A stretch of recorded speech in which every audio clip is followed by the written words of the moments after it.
Assalamualaikum warahmatullahi wabarakatuh. Halo semuanya, kami dari Fakultas Hukum Universitas Lambung Mangkurat dengan saya sendiri Nur Aulia dan teman saya Adini Kamalia Naili, Nailatun Najwa, Putri Harmelia, Raina Aisyah Putri, dan Nur Aisyah Heldarianti. Video ini kami buat guna memenuhi tugas mata kuliah agama Islam yang diampu oleh Bapak Muhammad Ananta Firdaus SHMH. Pada video ini kami akan memaparkan mengenai hak asasi manusia dalam perspektif hukum Islam dan hukum internasional. Untuk memasuki pembahasan, mari simak video ini hingga akhir. Konflik Gaza memunculkan kritik tajam terhadap tatanan HAM global. Banyak menilai bahwa dengan standar ganda oleh kekuatan barat yang dianggap merusak prinsip kemanusiaan universal. Kritik ini muncul karena penggunaan hak veto berulang kali di Dewan Keamanan PBB yang dianggap melumpuhkan upaya gencatan senjata dan seolah memberikan izin untuk melanjutkan agresi. Lembaga seperti Amnesty International juga menyoroti kegagalan barat untuk menerapkan prinsip yang sama tegasnya kepada semua pihak yang ada di dalam konflik ini. Data ini bersumber dari laporan resmi PBB dan Amnesty International. Dunia internasional juga didesak untuk menghapuskan adanya standar ganda ini, membuka blokade dan menerapkan tegasnya prinsip hukum untuk melindungi warga sipil Gaza. Menurut data terbaru yang divisitasi oleh PBB dan Wamanu RI, jumlah korban jiwa di Gaza telah mencapai sekitar 45.000 jiwa. Tragisnya, PBB mengonfirmasi bahwa hampir 70% dari korban tewas adalah perempuan dan anak-anak. Amnesty International bahkan menyatakan terdapat bukti kuat bahwa tindakan ini memenuhi ambang batas kejahatan genosida.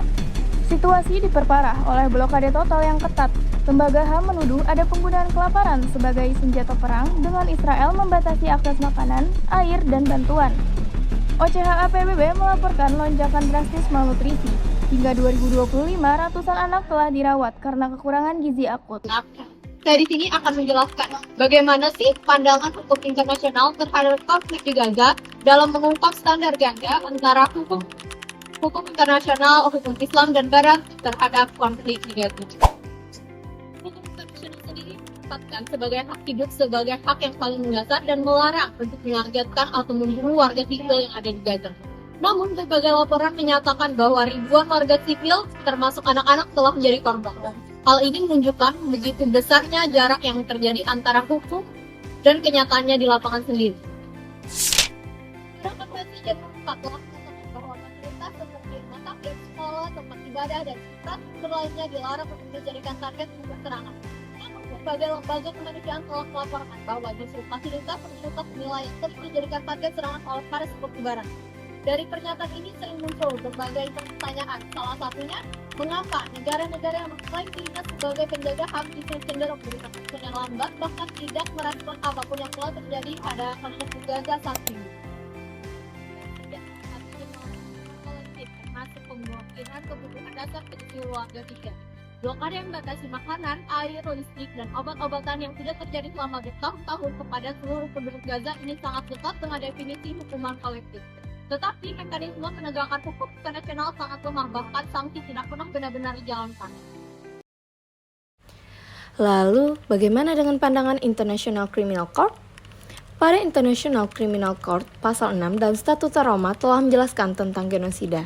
Genosida adalah tindakan yang dilakukan dengan niat menghancurkan secara keseluruhan atau sebagian suatu kelompok nasional, etnis, ras, atau religius. Dalam konteks Gaza, pasal ini sering menjadi rujukan dalam diskusi hukum internasional. Berbagai laporan dan lembaga HAM menilai bahwa tindakan-tindakan tertentu di wilayah itu perlu dievaluasi.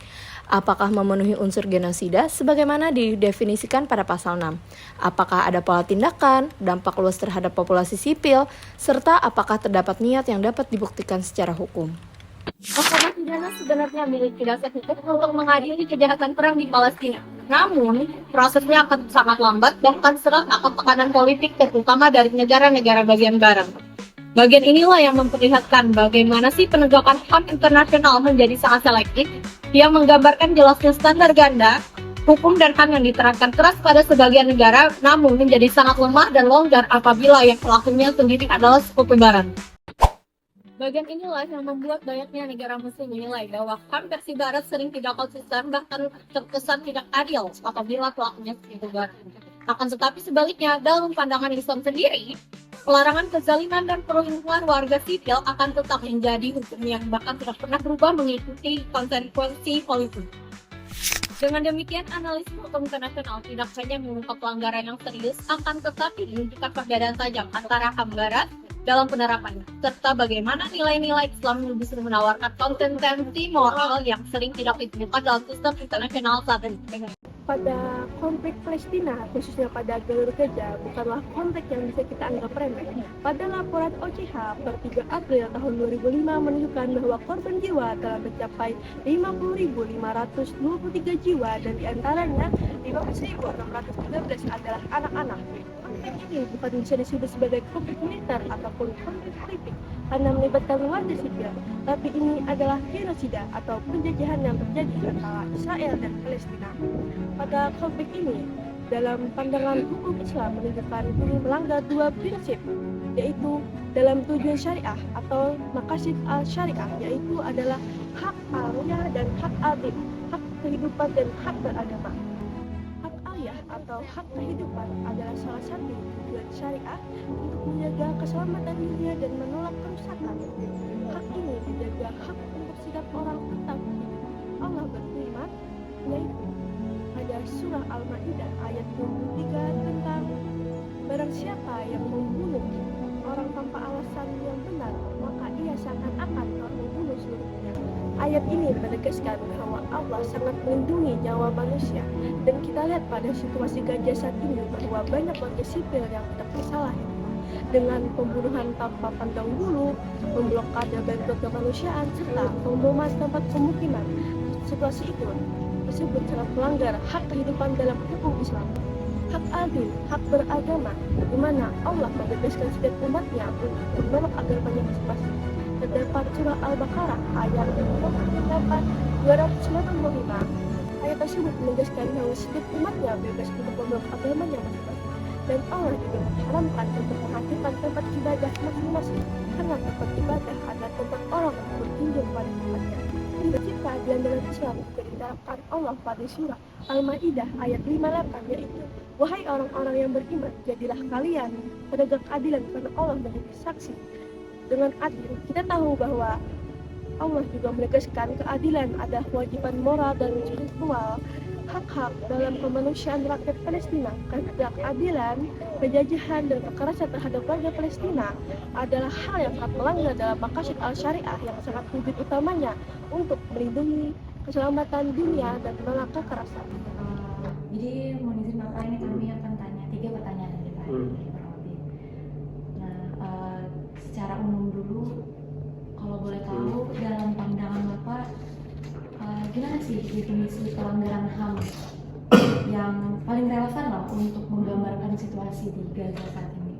Kita dilahirkan tidak bisa memilih di mana kita dilahirkan, namun ketika lahir kita bisa memilih.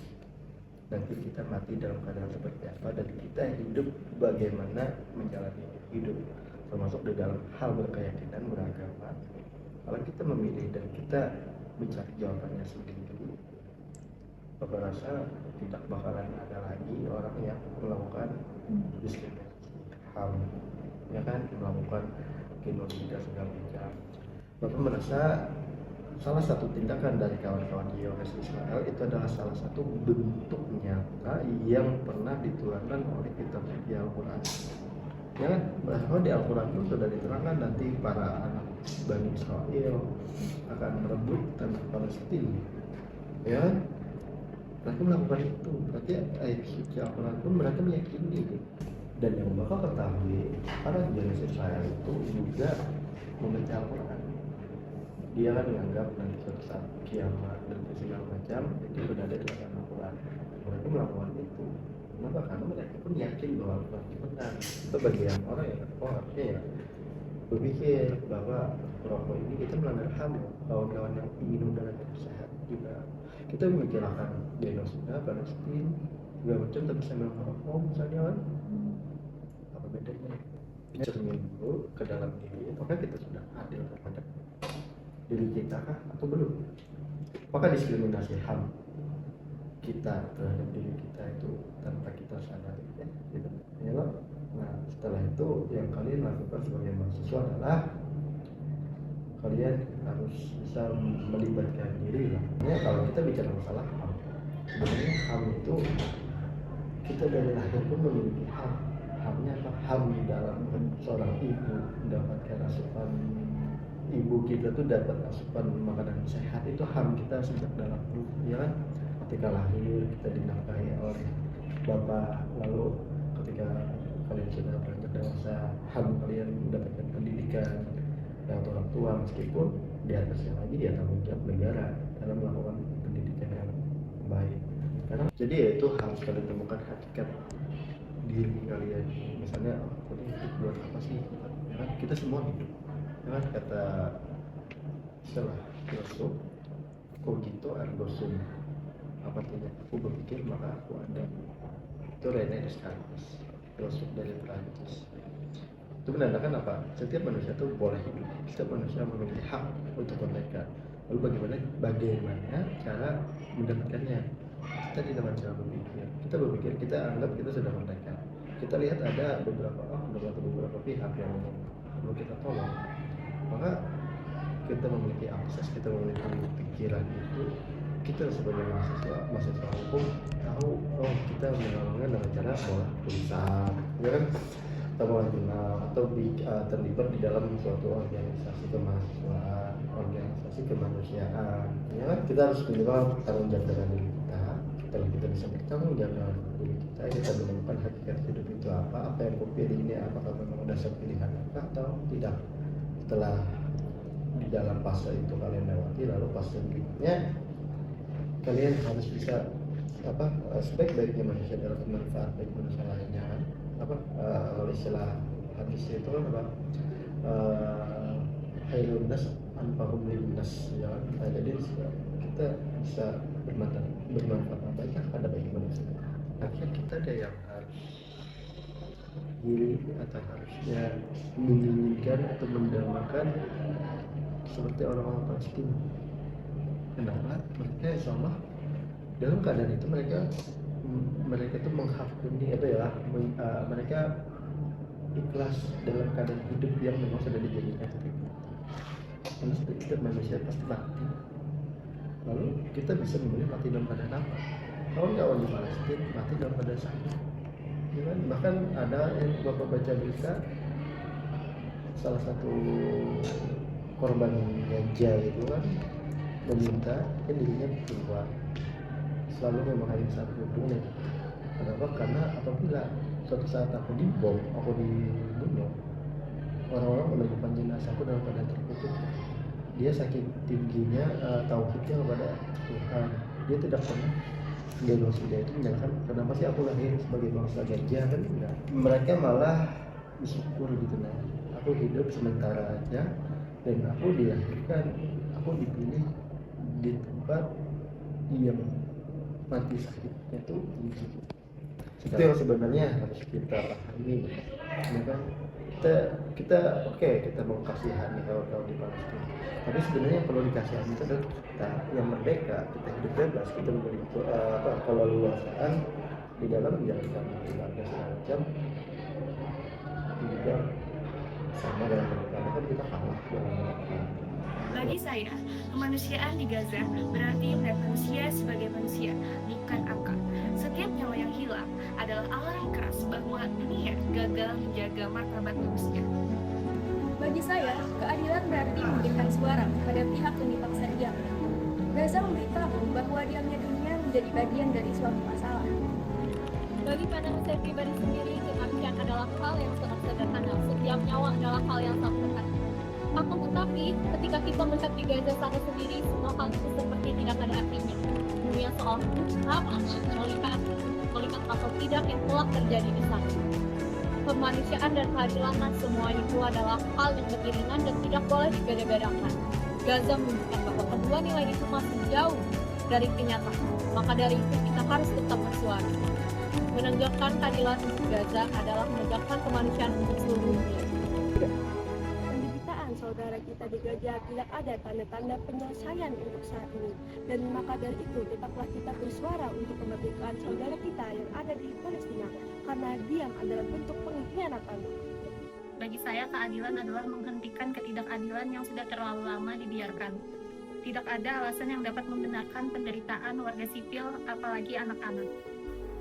Ada banyak refleksi yang bisa kita ambil daripada kasus ini, yang dimana sebagai umat Islam, kita tidak bisa memungkiri bahwasannya hal yang terjadi di Gaza adalah sesuatu yang sudah ditakdirkan oleh Allah Subhanahu wa Ta'ala di dalam Al-Quran jauh sebelum kita diciptakan. Dan sebagai orang yang mengimani Al-Quran dan yang beriman kepada Allah Subhanahu wa Ta'ala dan takdirnya, kita tidak bisa memilih untuk setuju ataupun tidak setuju atas sesuatu yang sudah ditakdirkan oleh Allah Subhanahu wa Ta'ala.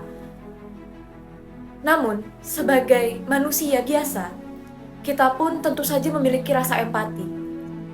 Dan rasa empati tersebut tetap dapat kita salurkan melalui donasi-donasi dan juga doa-doa yang bisa kita kirimkan kepada teman-teman yang ada di Gaza, Palestina di sana.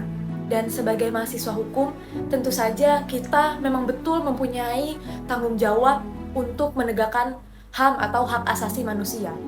Namun, kalau memang niatnya adalah untuk menegakkan hak asasi manusia, kita tetap bisa memenuhi tanggung jawab tersebut dalam melaksanakan dan menegakkan hak asasi manusia itu di sektor kecil kehidupan kita sehari-hari. Contohnya, tidak membuang sampah sembarangan, tidak merokok di tempat umum, menyuarakan keadilan, ikut demo ke jalan. Ada lebih banyak hal-hal yang ada di kehidupan kita sehari-hari, yang ada di sekeliling kita, yang berkaitan dengan HAM, yang bisa kita tegakkan kalau memang niatnya adalah untuk memenuhi tanggung jawab sebagai mahasiswa hukum untuk menegakkan hak asasi manusia.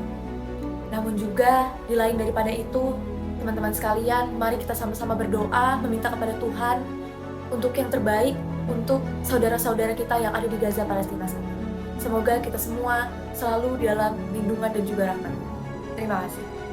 Berdasarkan uraian sebelumnya, mulai dari penggunaan veto yang menghambat upaya gencatan senjata, tingginya korban sipil, hingga blokade yang berdampak pada kelangsungan hidup masyarakat Gaza, dapat kita simpulkan bahwa ketidakkonsistenan signifikan dalam penerapan norma hukum internasional. Meskipun Konvensi Jenewa dan Statuta Roma telah menetapkan larangan jelas terhadap serangan atas warga sipil dan hukuman kolektif, respon negara-negara barat menunjukkan selektivitas yang mengurangi kredibilitas prinsip universalitas hak asasi manusia. Ketegangan ini semakin terlihat ketika dibandingkan dengan prinsip-prinsip etika Islam secara konsisten tanpa mempertimbangkan afiliasi politik pelaku.